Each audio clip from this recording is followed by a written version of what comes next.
Hello बच्चों, आइए हम लोग आज क्लास 7th का नेक्स्ट चैप्टर लेके आते हैं, लीनियर इक्वेशंस। बच्चों, लीनियर इक्वेशंस इसको क्यों कहा गया? लीनियर इसलिए कहा गया क्योंकि ये equation ax plus b is equal to 0 की फॉर्म में होता है, इसलिए इसको लीनियर इक्वेशन कहा गया। तो सर, इसमें लीनियर क्या होता है? लीनियर का मतलब ये हुआ, ये जो x है, ये x इसकी पावर 1 होती है, इसकी पावर 1 होती है, इसलिए इसको लीनियर कहा गया। इक्वेशन इसलिए कहा गया क्योंकि इज इक्वल टू ज़ीरो। तो कभी भी इक्वेशन में राइट हैंड साइड और लेफ्ट हैंड साइड दोनों तरफ अगर चीज़ें लिखी रहेंगी तो वो इक्वेशन कहलाएगा। और केवल अगर मैं लिख देता ax plus b, it is not an equation. Class 7th में आप लोग बस इतना ही जानिए, इसको ज़्यादा डिटेल में नहीं बताऊँगा। ax प्लस बी अगर केवल लिखा रहेगा तो ये इक्वेशन नहीं होगा। तो कहोगे सर ये क्या होगा? तो इसको बोलते हैं बेटा पॉलिनॉमियल। ये आप लोग 9th साइंस में आएंगे तब पढ़िएगा आप लोग। तो अभी इसको ax प्लस बी अगर लिखा रहेगा तो इसको पॉलिनॉमियल, और ax plus b is equal to 0 या कोई डिजिट दी रहेगी तो वो आपका इक्वेशन कहलाता है। ठीक है, तो लीनियर इक्वेशन का आपका स्टैंडर्ड फॉर्म जो है वो ax प्लस बी होगा, जिसमें a जो है वो x का कोएफिशिएंट होगा। a जो है वो x का कोएफिशिएंट होगा। a क्या है? a है कोएफिशिएंट ऑफ x। अब आप समझेंगे सर कोएफिशिएंट क्या होता है? कोएफिशिएंट मतलब x, तो आपका x की पावर 1 होगी, और x को क्या कहा जाता है? x को कहा जाता है वेरिएबल। ये x भी हो सकता है, ये y भी हो सकता है, ये z भी हो सकता है, l भी हो सकता है, m हो सकता है, n है ना, कोई भी अल्फ़ाबेट हो सकता है। और इसकी पावर यहाँ पर 1 होती है। कितनी? 1। पावर इज इक्वल टू, तो 1 लिखा नहीं जाता है, और जब लिखा नहीं जाता है तो अंडरस्टूड होता है कि इसकी पावर 1 है। कोएफिशिएंट ऑफ x a कहा जाता है। मतलब अगर मैंने लिखा, अब आइए एग्जाम्पल में देता हूँ, जैसे 2x plus 3 is equal to 5। तो x का कोएफिशिएंट क्या है? 2। Coefficient is always a digit. तो ये जो कोएफिशिएंट ऑफ x है, ये कोएफिशिएंट हमेशा कोई ना कोई डिजिट नंबर होगा। ये 2 होगा, 3 होगा, चाहे -2 होगा, कोई भी इंटीजर होगा। तो 2x plus 3 is equal to 5। ये आपका एक लीनियर इक्वेशन का फॉर्मेट है, और इसमें कह they find the value of x। तो आप क्या करेंगे सॉल्यूशन में?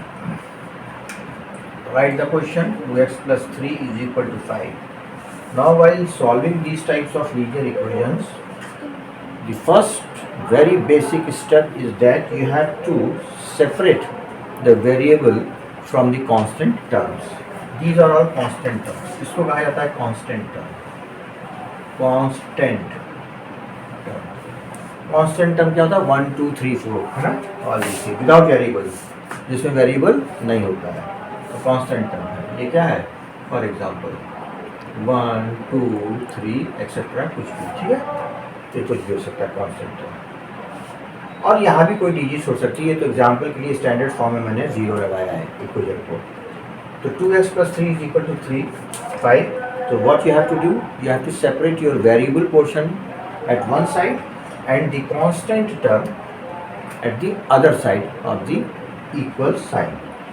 तो हम क्या करेंगे? 2x को लिखा है इधर, ये 5 इधर लिखा है, प्लस 3 को इधर ले जाइए, ये हो गया -3। तो 2x इज इक्वल टू 5 में से 3 गया 2, x is equal to 2/2 is equal to 1। So find the value of x, this is your answer. This is how you have to solve your linear equations. I hope you have understood all these basic things. These are the very important things which you have to understood. That is, what is power? It is written over here. That is variable. That x is also called variable. And the digit, this one is the digit which is also called coefficient of x. And this is the constant term which does not have any variable. It is only a digit, 1, 2, 3, 4, 5, 6, etc. either a positive digit or a negative digit, right? Now I'm going to rub this and look after the next question in linear equation. Some of the questions are very simple from the NCERT book. Suppose it says 4L is equal to 2 question, है ना? So find the value of L. So what will you do in solution?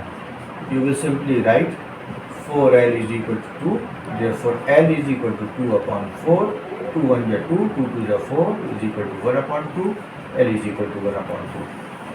This is your answer, right? Go to some more questions. I am giving some more questions. So suppose 7x plus 5 is equal to 2x plus 15. This is your next question. Now here he says that solve this linear equation. It doesn't mean to say that in every question they will say that find the value of x. It may be stated as a question that flatly that solve this linear equation. So remember these things, that it is not necessary when you go to the more higher questions, it is not necessary that in the questions it will ask that find the value of x. They will write this simple equation and they say solve it. What will be written over here? Solve it.